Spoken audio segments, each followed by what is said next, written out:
Salam, sabah xeyir olsun bütün tələbələrim, bütün tələbələri salamlayıram. Bugün bazar ertəsi oktyabr ayının 15-nə olan texnoloji nəzər çatdırım. Yəni bugün fundamental analizlərə, xəbərlərə nəzər salsaq, Amerikada 17:30-da çıxan tez bərəkətlə satış. Təbii ki, bunu izləmək lazımdır.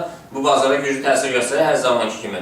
Yəni keçək qrafikdə gördüyünüz kimi hal-hazırda söhbət euro-dollar cütlüyündən gedir. Yəni euro-dollar cütlüyündən gördüyünüz kimi qiymət keçən həftənin 4 günə aşağı gəlmişdi. Yəni yenidən yuxarı doğru müqavimət xəttini qıraraq yuxarı doğru hərəkət edir. Yəni bu həftə üçün biraz müəmmalı qalır. Yəni qiymətin hansı istiqamətə hərəkət olması, yəni xəbərlərinin hansıdır, fundamental faktorların hansıdır. Texniki faktorlara nəzər salsaq, yəni bugün üçün görürük ki, İçmək blodunun daxilində də aşağıda tin müşahidə olunur. Yəni bu da 1.2887-dir. Bunu qırarsa 1.2832 nöqtələrin dəyərləri istiqamətdə yuxarıda Fibonacci 61.8 gözlənilir.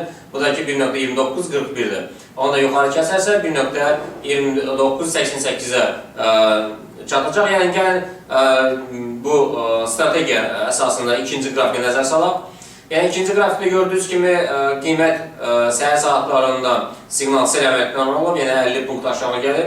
Yəni bugün gördüyünüz kimi deyək ki, stoxastika K öz qrafikində 15-dən aşağıda, hələ ki bay əməliyyatlarına siqnal yoxdur. Keçək ümumi tendensiyaya baxaq euro-dollarda. Yəni gördüyünüz kimi burada 3 bucaq yaradıb, yəni bu klassik 3 bucaq ola bilər. Yəni klassik 3 bucaq bildiyiniz kimi deyək ki, əsas 5 dalğadan ibarətdir. Yəni burada baxın 1, 2, 3, 4, 5-ci dalğanı vurmaqsa, 5-ci dalğanı vurarsa, yəni qiymət aşağıdan giribsə klassik 3 bucağa, yəni yuxarıda olur, istiqamətlənməsi daha təbiidir. Eyni zamanda, yəni diqqətdən fikir verin, Fibonacci'nin fan şuaların deyək ki, ortancıl xəttindədir. Yəni ki, bu xəttdən aşağı gələrsə, 3 bucağın deyək ki, aşağı sərhədinə toxuna bilər. Təbii ki, bu 5 dalğadan çox olsa, demək olar ki, bu klassik üçbucaqdan simmetrik üçbucağa çevrilər. Yəni simmetrik üçbucağı bildiyiniz kimi əsasən də gözləmək lazımdır yuxarıdakı müqavimət xəttini, yəni ki, aşağıda deyək ki, dəstək xəttini izləmək lazımdır. Yəni bunlar üçün də bir müddət bazara fikir vermək lazımdır. Təbii ki, bu böyük zaman intervalındadır. Yəni bunun yuxarı kəsməsi və ya da aşağı kəsməsi, yəni zaman lazımdır ki, bunu izləyəsiniz.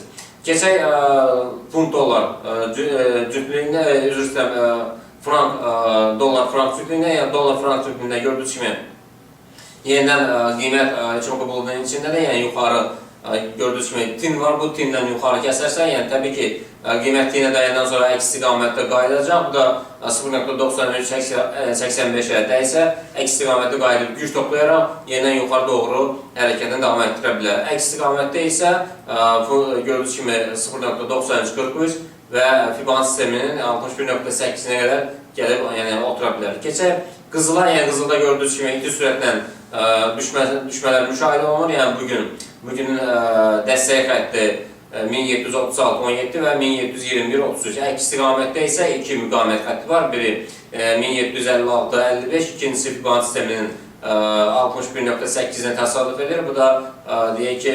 1765-58-dir.